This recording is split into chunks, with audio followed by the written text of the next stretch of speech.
And let's hold it for now. Let's take our viewers to Brazil and just listen to what President Cyril Ramaphosa has to say. Two questions each, since there's only two of you. Is that okay? All right, President, over to you, sir. You can start. Oh, okay. No, thank you very much. We've had a really successful BRICS summit here in Brazil. President Lula, President of the Republic of Brazil, organized this summit rather excellently. And we also appreciated the fact that they invited other outreach countries to be part of this. And we keenly observed and appreciated the interest that is growing around the world, particularly in the global south, towards BRICS. We admitted a new member in BRICS, Indonesia, and we also admitted new BRICS partner countries. There is a lot of interest in the global south about being part of BRICS, which shows that BRICS continues to grow its voice, its reach, and by importance as well. It's become a fairly sizable BRICS community, which already accounts for more than half of the population of the world, more than a third, closer to 40% of the GDP of the world. That is a sizable community that continues to grow. So we appreciated that. We also appreciated the fact that through BRICS, we continue by respect, by recognition, to respect the sovereignty of countries and their equality, so we are all equal. And that is an important consideration because that leads to us cooperating on a number of areas. And indeed, through the declaration that was adopted, we covered a number of areas ranging from the governance of the world right through to issues like technical education. And on global governance, we continued to respect the existence and the standing of the United Nations, as well as to call for the reform of the United Nations structures, especially the Security Council, by ensuring that it becomes more representative. We observe that it is not acceptable that huge countries such as India, such as Brazil, are excluded from participating meaningfully. But more importantly for us, that the African continent, which has 1.3 billion people, is not represented in the United Nations Security Council. And we said that we should continue insisting, and we were rather pleased that there is agreement on the reform of the UN Security Council, even amongst those members of BRICS who are members of the Security Council. And we looked at a number of other important issues, such as climate change, that we need to ensure that the commitments that have been made with regard to climate change, particularly assisting and supporting countries that are most affected by climate change, which happen to be countries in the global south, countries that had very little responsibility for the climate damage that the world is going through now, should be assisted and supported through their transition to renewable energies. And that the countries that have made commitments, particularly in the global north, should live up to their commitments with regard to ensuring that we address the climate challenges that we are facing in the world.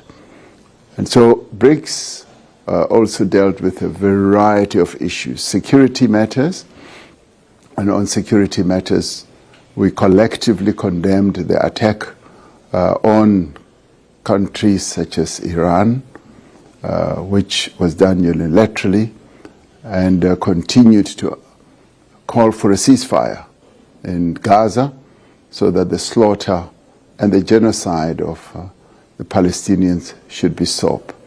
We also took time to look at what is happening in Sudan, the catastrophe that is unfolding there with people becoming displaced and many people dying.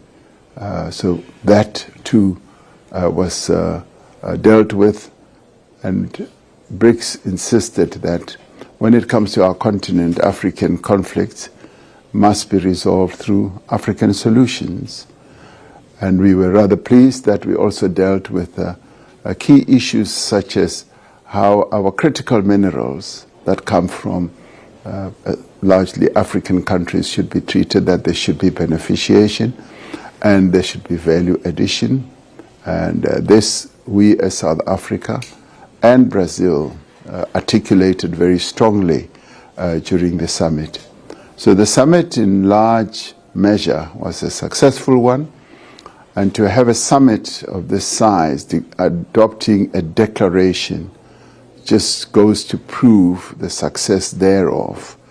And there were no dissensions, and we are particularly pleased with that. So it's a community of countries that want to see progress in the world, that want to see a fair and equitable world where people of the world are treated fairly and equitably. And we also dealt with the issue of people-to-people contact, that the people in BRICS countries should be given the opportunity to be in contact with each other. So on that score and many other issues that were covered, BRICS, Rio de Janeiro was very successful. So we leave with very fulfilled hearts, because it has added to many issues that will lead to the development of our world. There was also great appreciation and support for South Africa's coming G20, and in recognizing the importance of G20, that it encompasses so many countries in the world. We were wished great success, and we were greatly supported. And so as we depart, many countries said, bon voyage, we will see you in November in Johannesburg. Thank you. Thank you. Can I go home now? No, Mr. President. Mr. President, on the issue of BRICS, let's start with BRICS before getting on other issues at home. The President of the United States of America yesterday posted on social media, you know he does communicate through social media, realizing that the bloc was able to come up with a communique and a united statement on issues of trade imbalances. He has threatened to impose tariffs on BRICS member states and also those countries that will support policies of BRICS. And we know that on the 9th of July, America was supposed to take a decision on implementation of the executive order the president in the U.S. signed on tariffs. What is your reaction with this kind of approach where the U.S. is saying we are going to deal with you? And the second question, Mr. President, at home there's a challenge of issues related to the police. The commissioner of the police in KwaZulu-Natal, General Nhlanhla Mkhwanazi, yesterday addressed the media and South Africans about the division and alleged corruption within the police service, and he made damning allegations against the hierarchy of police, including the Minister of Police. Were you aware that he was going to do that? But secondly, South Africans are saying action now, not tomorrow.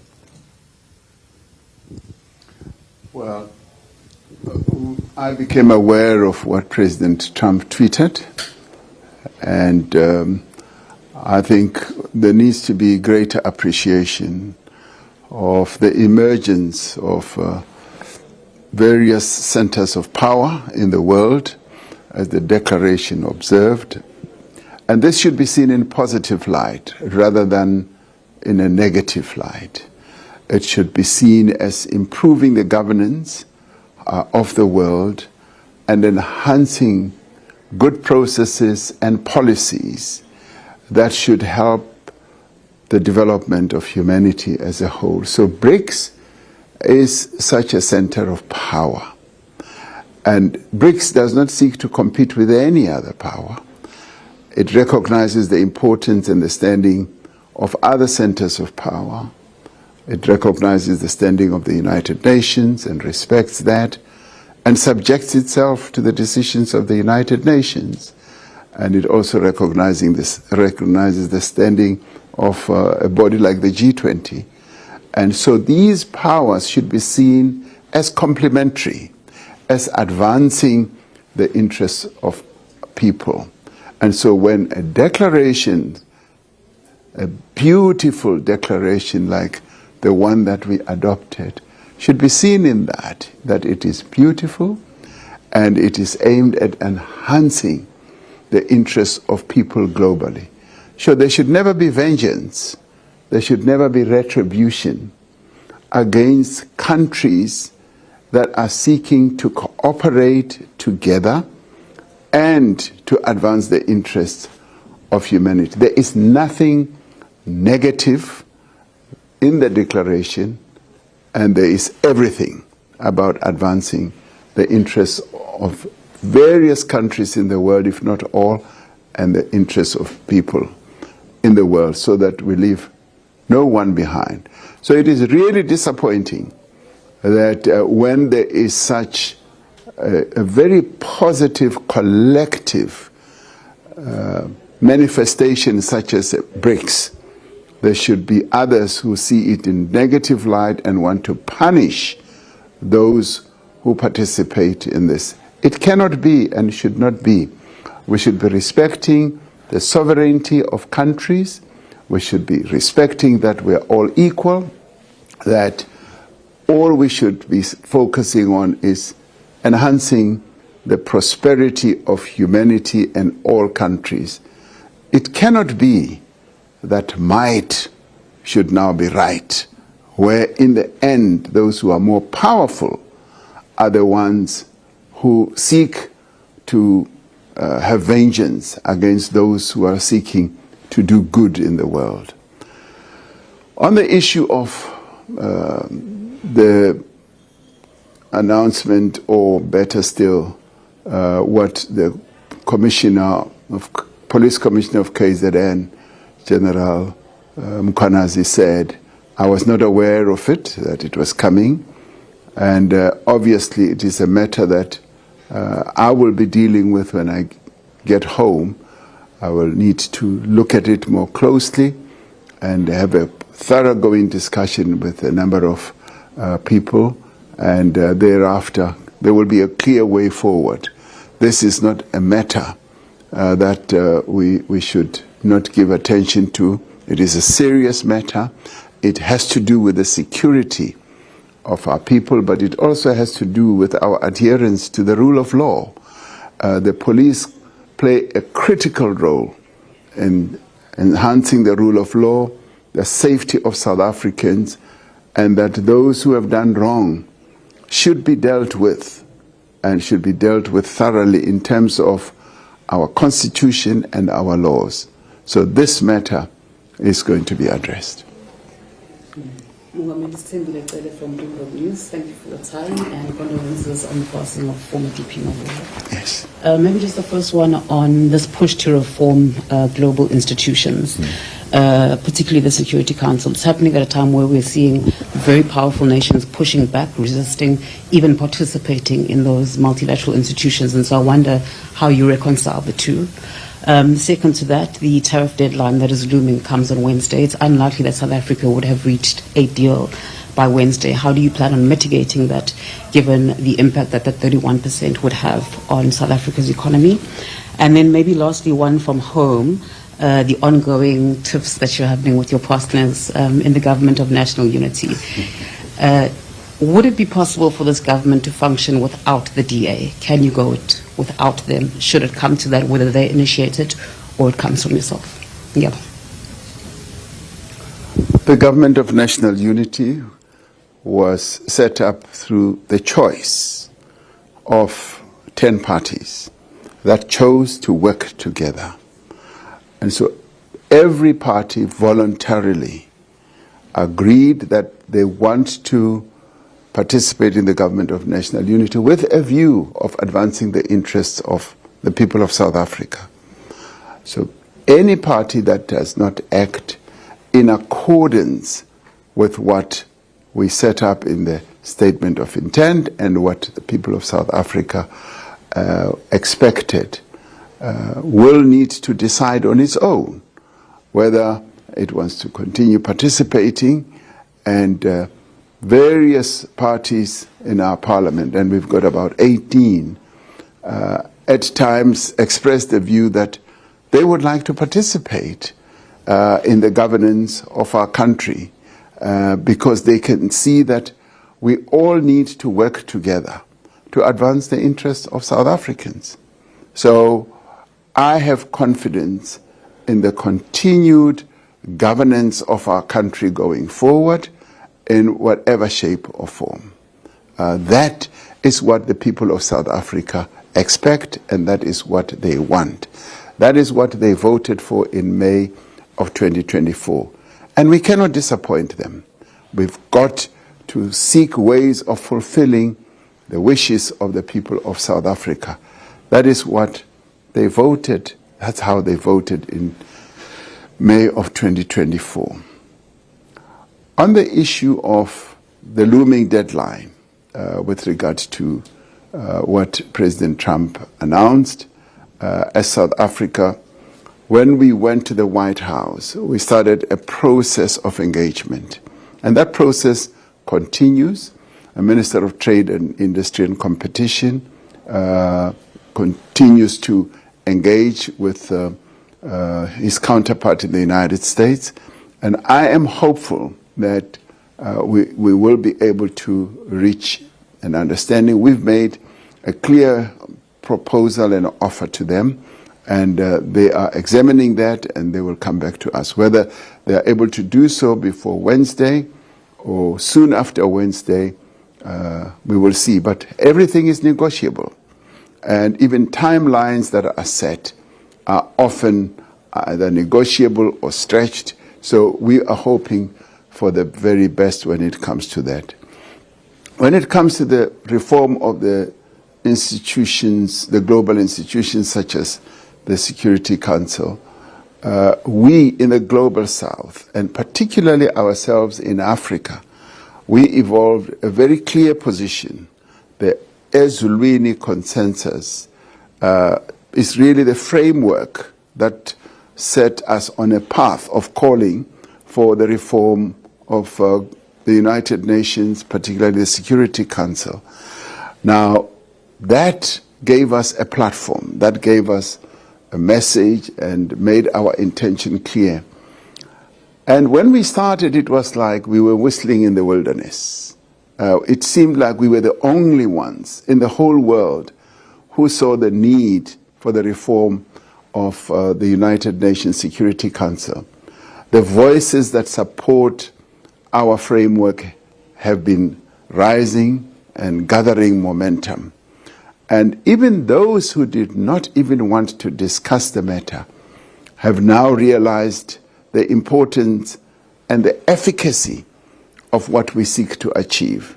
So we're gaining more traction, we're gaining more attention, and the message is sinking in that the United Nations Security Council, which was set up as the United Nations was set up 80 years ago, cannot continue being the preferred governance system in the world, in a world that has changed.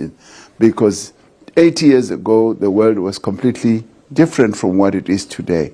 The world is now driven by principles of good governance, is driven by principles of equality, recognition of each country's existence, of the sovereignty of nations, and it is also recognized by the drive for equality, that there should be equitable treatment of all nations.